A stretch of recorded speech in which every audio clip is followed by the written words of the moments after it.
நான் என்னை சார்ந்த சமூகம், நான் சார்ந்த சமூகம், நான் வாழக்கூடிய சமூகம் எனக்கு எதிரா இருக்குன்னு நான் சொல்றேன். இன்னொரு தடவை சொல்லு. நான் என்னை சார்ந்த சமூகம், நான் சார்ந்த சமூகம், நான் வாழக்கூடிய சமூகம் எனக்கு எதிரா இருக்குன்னு நான் சொல்றேன்.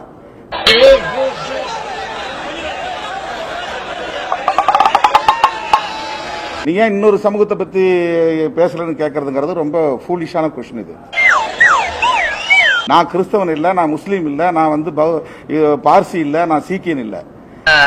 என்ன சொன்ன? நான் கிறிஸ்தவன் இல்ல, நான் முஸ்லீம் இல்ல, நான் பார்சி இல்ல, நான் சீக்கியன் இல்ல. என்ன சொன்ன? இல்ல, நான் கிறிஸ்தவ மதத்தை சார்ந்துதான் இருக்கிறேன். எங்க கூட நிறைய கிறிஸ்தவ நிகழ்ச்சிகளை நான் கலந்துக்கிறேன். நான் கிறிஸ்தவன் இல்ல, நான் முஸ்லீம் இல்ல, நான் கிறிஸ்தவன் இல்ல, நான் முஸ்லீம் இல்ல, நான் பார்சி இல்ல, நான் சீக்கியன் இல்ல. இல்ல, நான் கிறிஸ்தவ மதத்தை சார்ந்துதான் இருக்கிறேன். எங்க கூட நிறைய கிறிஸ்தவ நிகழ்ச்சிகளை நான் கலந்துக்கிறேன்.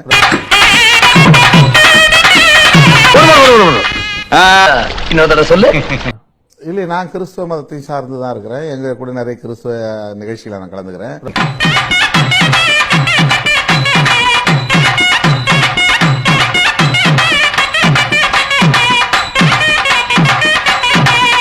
சோ அப்ப நீங்க இஸ்லாமிய பெருமக்களுக்கு மட்டுமே சப்போர்ட்டா செயல்படுறீங்க உங்களுக்கு சொன்னா சரியா இருக்குமா?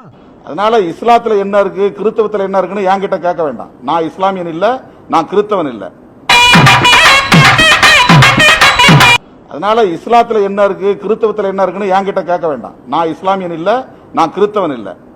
இந்த சமூகத்துல எனக்கு சமூக அடையாளம் ஒன்று இருக்கு, ஒரு சோசியல் ஐடென்டிட்டின்னு ஒன்று இருக்கு. எனக்கு இந்துன்னு தான் சொல்றாங்க, என் சர்டிபிகேட்ல இந்துன்னு தான் இருக்கு. இல்ல, நான் கிறிஸ்தவ மதத்தை சார்ந்துதான் இருக்கிறேன். எங்க கூட நிறைய கிறிஸ்தவ நிகழ்ச்சிகளை நான் கலந்துக்கிறேன்.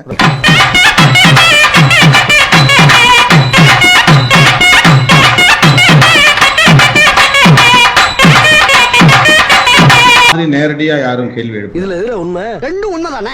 என்னடா சொல்ற? அவர்கிட்ட வாங்கின காசுக்கு ஏணி சின்னத்துல ஒரு குத்து, உங்ககிட்ட வாங்கின காசுக்கு தென்னை மரம் சின்னத்துல ஒரு குத்து. ஆக மொத்தம் ரெண்டு குத்துனே. மூணாவது குத்து நான் குத்தவா? குத்துனே. உன் கையை தரோளமா குத்துனேன்.